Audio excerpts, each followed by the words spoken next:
Call for review of IMF quota. IMF international monetary fund पर ये क्या है, आजकल बहुत दादागिरी कर रहा है और इसमें जो आपके हाई वोटिंग पावर वाली कंट्रीज हैं, जैसे आपका USA हो गया, चाइना हो गया, इनकी दादागिरी चलती है। तो IMF में क्या होता है, एक कोटा होता है। कोटा से क्या होती है, वोटिंग पावर मिलती है। तो जिनके ज्यादा कोटा होगा उनकी ज्यादा वोटिंग पावर होगी। तो इस चीज का अपोज कर रहे हैं इंडिया, ब्राजील और भी कंट्रीज। एंड इंडिया के जो RBI के गवर्नर उन्होंने स्पेसिफिकली कहा कि इस कोटा का रिव्यू होना चाहिए। ओके, तो IMF आपका 1944 में आया था, ब्रेटन वुड्स कॉन्फ्रेंस हुई थी, IMF के साथ वर्ल्ड बैंक भी आया था। तो इन दोनों को हम बोलते हैं ब्रेटन वुड ट्विंस। ओके, 44 में दो बच्चे हुए थे, IMF एंड वर्ल्ड बैंक।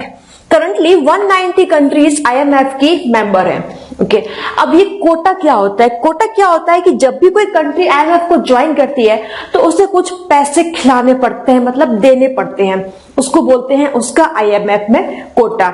ये पैसे जो होते हैं, वो करेंसी जो होती है वो आपको SDR के रूप फॉर्म में मिलती है। तो SDR में आपकी 5 करेंसीज होती हैं, डॉलर, पाउंड, यूरो, येन, युआन।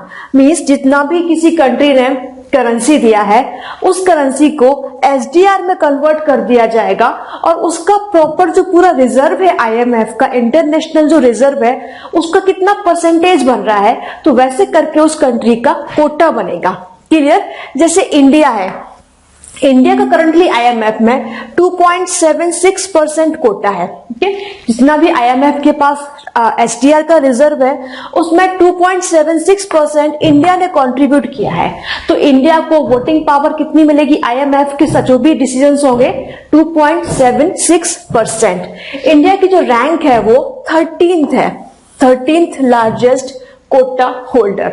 जो सबसे फर्स्ट रैंक है वो है आपकी USA की एंड सेकेंड है आपकी चाइना की। ओके, अब प्रॉब्लम क्या है इसमें, प्रॉब्लम ये है कि अगर हर कंट्री की जो वोटिंग पावर है वो कोटा के हिसाब से होगी, जिनका ज्यादा कोटा है उनके पास ज्यादा वोटिंग पावर होगी और वो IMF के डिसीजंस को इजीली मैनिपुलेट कर पाएंगे। इसलिए IMF में आपका USA का, चाइना का दबदबा रहता है। ओके, तो loan according to quota size, IMF का मेन काम होता है कि कोई भी कंट्री अगर प्रॉब्लम में आते, जैसे आपका श्रीलंका प्रॉब्लम में आया, पाकिस्तान जो कॉन्स्टेंटली प्रॉब्लम में रहता है, ग्रीस प्रॉब्लम में आया था, तो ऐसी कंट्रीज को बेल आउट करना, इन्हें फॉरेन करेंसी प्रोवाइड करना ताकि अपना ये इंटरनेशनल जो लेन देन है, जो फॉरेन एक्सचेंज है, उसको मैनेज कर पाए, बेसिकली पेट्रोलियम खरीद पाए।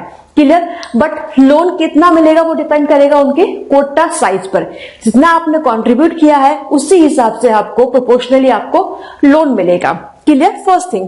एंड सेकंड थिंग इज कि जो IMF के लोन मिलते हैं वो इतने सिंपल नहीं होते हैं, उनके साथ बहुत सारी स्ट्रिंग्स अटैच्ड होती हैं। मतलब आपको IMF के इशारों पे नाचना पड़ता है। कैसे?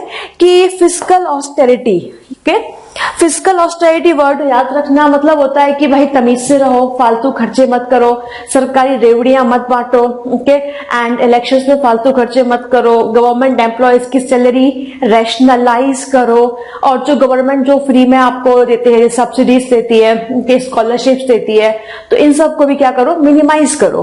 तो सरकारी खर्चे कम करने को हम क्या बोलते हैं, fiscal austerity. And high interest rates, कि जो भी कंट्री लोन ले रही है तो वो अपने कंट्री के बिजनेसमैन को जो भी लोन देती है, कॉर्पोरेशंस को लोन देती है, उन सब में इंटरेस्ट रेट हाई रहेगी ताकि इकोनॉमी में इन्फ्लेशन कंट्रोल कर सके।